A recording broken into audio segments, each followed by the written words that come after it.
This is a review of the World War II U.S. home front. Following the December 7, 1941 attack on Pearl Harbor, Hawaii, there was a lot of anti-Japanese prejudice on the West Coast and fears that led to a false belief that Japanese Americans were aiding the enemy. As a result, there were over 100,000 Japanese Americans that were relocated to internment camps. These are some of the internment camps that are demonstrated in the western part of the country.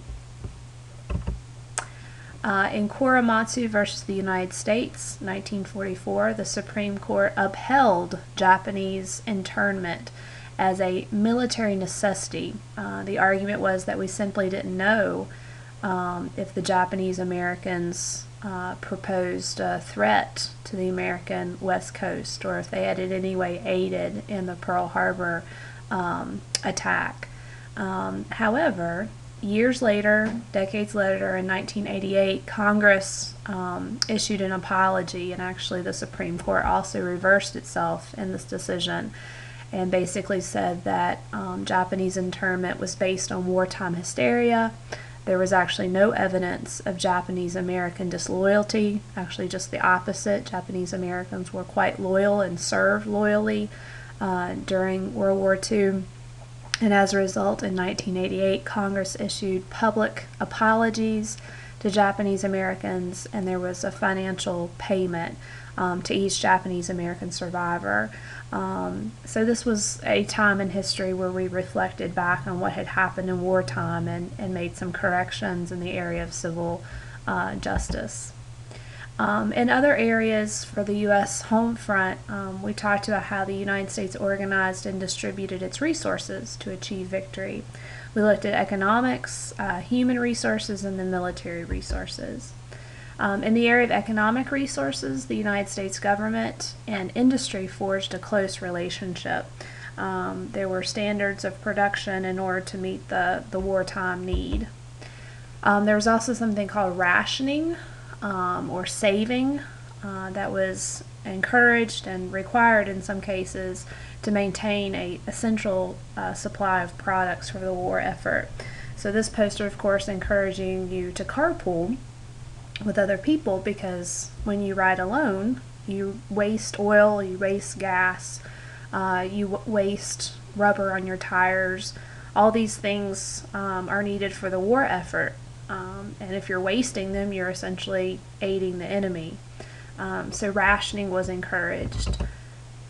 People had ration books for necessary supplies, sugar, coffee. There's even oil rationing cards, victory fuel, that encourages people to do with less. And these were, of course, issued by the United States government as part of the rationing program. There were two ways to pay for the war. War bonds are loans that citizens give to the government. You buy a war bond to help defeat the Axis alliance. And then at the end of the war, you would get your money back plus interest. But you had to encourage Americans. This was a voluntary sort of loan that you would give to the government. The other means would be the income tax. This started to be withheld from people's paychecks in order to pay for the war. The next couple posters are examples of bonds, war bonds and stamps that people were encouraged to help the government as they paid for the war, oftentimes demonstrating, young kids, families who had soldiers in the war, to help them win the victory. We looked at comic books and things. Here's, of course, Superman, Batman, Robin, encouraging people to buy bonds. Dr. Seuss got in the action with his cartoons, encouraging people to buy bonds to defeat the Axis powers. This, of course, representing Germany and Japan. And then finally, this closely related to the first item, business is oftentimes retooled from producing things in peacetime like cars on the assembly line to wartime needs like tanks and airplanes. These were now being assembled quickly on the assembly line. And of course, the whole period of the 1930s Depression is now over because there's increased productivity and jobs associated with wartime production. Secondly, we looked at human resources. We talked about women entering the workforce, replacing men as they were all serving in the war. The symbol for women in the workplace was, of course, Rosie the Riveter, who worked on the assembly line and put the planes and things together. So that's an important symbol of women in the workplace helping to support the war.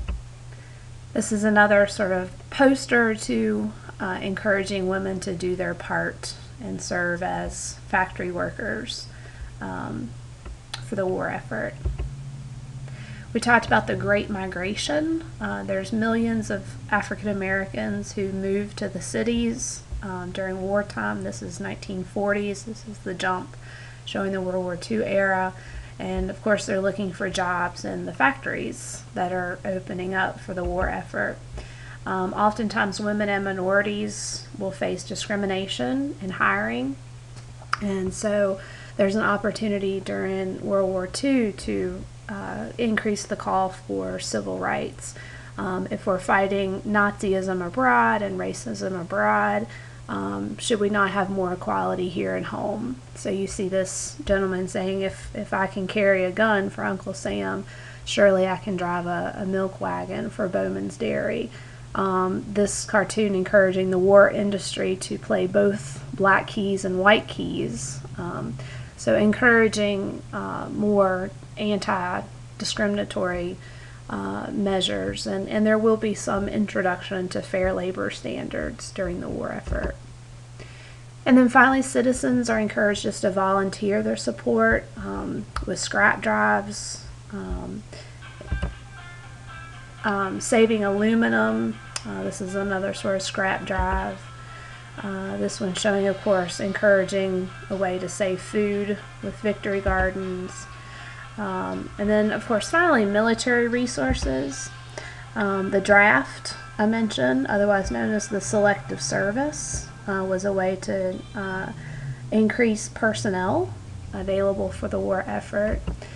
Censorship, which is the idea that you're going to require citizens to be careful what they say in their letters.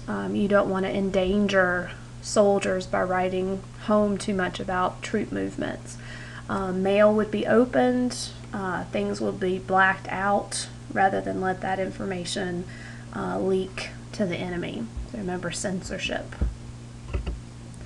Public morale campaigns kept America focused on the war, encouraging American patriotism. And movies and plays and shows. Bob Hope traveled to help encourage the war effort to continue and keep patriotism alive and the soldier spirits alive.